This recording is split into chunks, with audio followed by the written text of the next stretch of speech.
latest stories from across the globe and across Africa live from our studio. Welcome to Standpoint on Nimrod Television. I am OPEYEMI Lasisi. Now, here are today's world headlines. Ostentizes family encourages U.S. to bring home missing journalists from Syria. The hypocrisy of those who rail against unelected bureaucrats exposed by Doge. Russia surprised at the overthrowing of Assad regime as rebels' flag flies above embassy in extraordinary move. Pakistan administered Kashmir repeal protest restrictions after strike. Israeli strikes residential area, kill 22. South Korea imposes travel ban on President Yoon amidst leadership crisis. Now, the news in details. The family of the detained U.S. journalist Austin Tice, who was imprisoned by Bashar al-Assad's regime 12 years ago, said that it's their understanding that Austin is alive in Syria and that they are hopeful they may be reunited with him after Assad's regime was toppled. Tice's sister Megan Tice Malone said that they are hopeful there will be development in the hours and days ahead because they are seeing prisoners being freed and being reunited with their families, and so they are just exceedingly hopeful that will be the case for their family in the coming days as well. The both added that their message to both the current and incoming administration has not changed as they urge President Joe Biden and President-elect Donald Trump to do everything they can to secure Tice's release.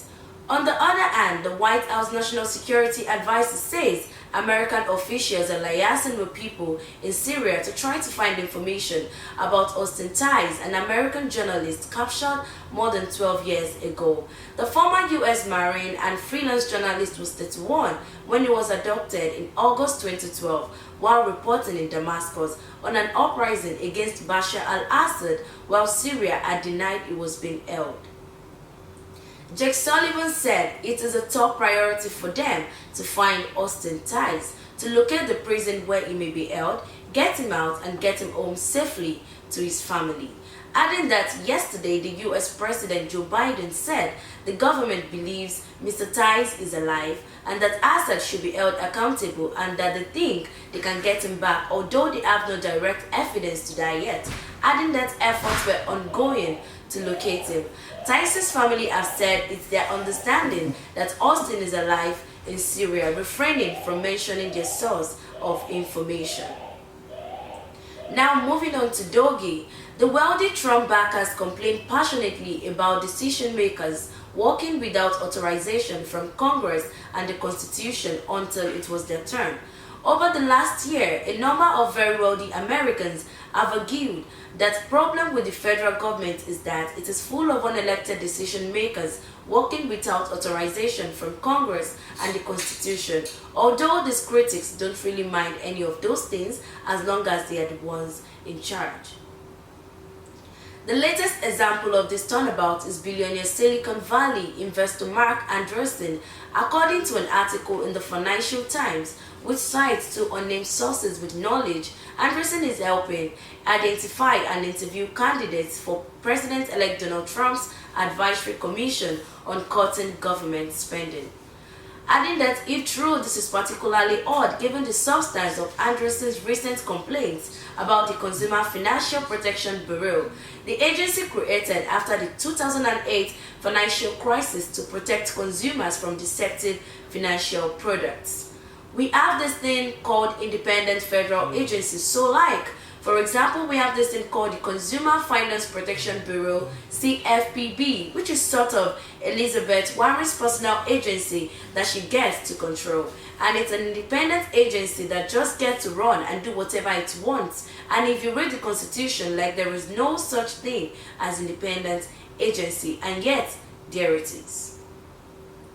Reacting to this in an airway, it was stated that the CFPB has an unusual structure but this is by design, establishing that the Congress created it in 2011 as an independent bureau within the Federal Reserve to keep it from being politically influenced, headed by a director appointed by the President and confirmed by the Senate to a 5-year term. Other independent agencies include the Federal Reserve, the Federal Deposit Insurance Corp, which insures your bank account, and the Securities and Exchange Commission, which was created after the Wall Street crash of 1929 to regulate financial markets. Furthermore, it was reiterated that all of these agencies were created to regulate some of the largest and most powerful companies in the United States and keep the economy from crashing, like Odysseus lashing himself to the mast as a ship passed the sirens. Congress designed them to be independent to avoid the temptation to meddle with their work. Now moving on to Syria. Bashar al-Assad is granted asylum in Russia after rebel forces captured the capital Damascus in a shock offensive, which Moscow said had surprised them. Meanwhile, Israel was carrying out airstrikes in Syria. Furthermore, the Kremlin says the fall of former Syrian President Bashar al-Assad came as a surprise, asking about reports that Assad was in Moscow. Spokesperson Dmitry Peskov said, "We have nothing to say about Assad's whereabouts. Such decision cannot be made without the head of state, and that in this case, he has nothing to say." Furthermore, he said what happened in general surprised the whole world and that in this case they are not an exception, adding that as for Russia's military bases in Syria, it was too early to say what the future would hold and they will be subject of discussions with those in power. Speaking on, he said that the fall of Bashar al-Assad's brutal dictatorship seemed a distant prospect 2 weeks ago, but Syria's rebels completed a speedy and stunning march to power on Sunday, starting an uncertain new era for the country. For half a century, the Assad family ruled over Syria with an iron fist, with long documented reports of mass incarceration, torture, extrajudicial killings, and atrocities against their own people. On Sunday, after 13 years of civil war that fractured the country, the regime came crashing down. Rebel fighters declared Damascus liberated. Many in the country are hopeful for Syria's next chapter, but the rebels who now control Syria have a complicated past and offer an unpredictable future. An armed rebel alliance charged across Syria over 11 days, sweeping through major cities and reigniting a conflict that had been largely static since the 2020 ceasefire agreement. Here is what happened exactly. A new rebel coalition led by the militant group Hayat Tahrir al-Shaman (HTS) launched a surprise attack and took control of Syria's largest city, Aleppo, on November 30th, a seismic move that met little resistance from the Syrian army. Syrian and Russian jets had targeted rebels in Aleppo and Idlib, but opposition forces seized the second major city of Hama and quickly advanced on Homs, the gateway to the capital Damascus. As Homs fell, rebels encircled and marched into Damascus, declaring Assad overthrown and the city liberated. Now moving on to Pakistan. After a 4-day wheelchair strike and the shutdown of markets and civic activities, the government of Pakistan administered Kashmir has announced the withdrawal of a presidential ordinance that restricted unregistered organizations from holding protests without permission, adding that the Peaceful Assembly and Public Order Ordinance 2024, introduced last month, was widely criticized by protesters in the region, who called it a state tactic to suppress demonstrations after the government failed to fulfill its promises. Shaukat Nawaz Mir, a core member of the Jammu and Kashmir Joint Awami Action Committee (JKJASC), recalled that negotiations with the government over the weekend led to Sunday's withdrawal of the ordinance, which had been issued by Sultan Mahmud, the president of Pakistan, administered Kashmir. Speaking on, she said the government aimed to disrupt the JKJASC and its planned a long march next year by introducing this ordinance, but they underestimated the power of the people.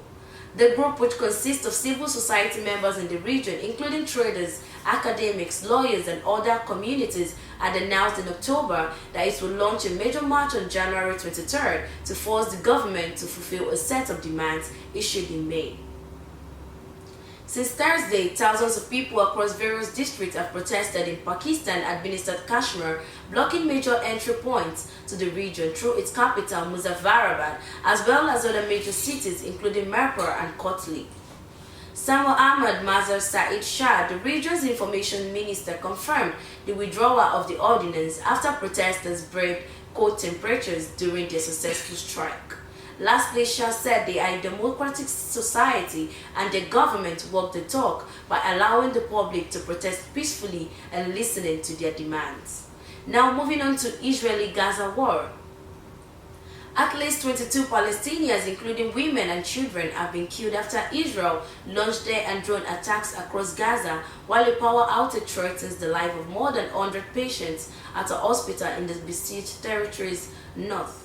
According to the sources, in the latest Israeli attack in the Jabalia refugee camp in northern Gaza on Monday morning, 3 people were targeted with a missile launched from a drone, which instantly killed them. Ani Mahmoud retreated that the victims were trying to leave their home in search of food in the vicinity.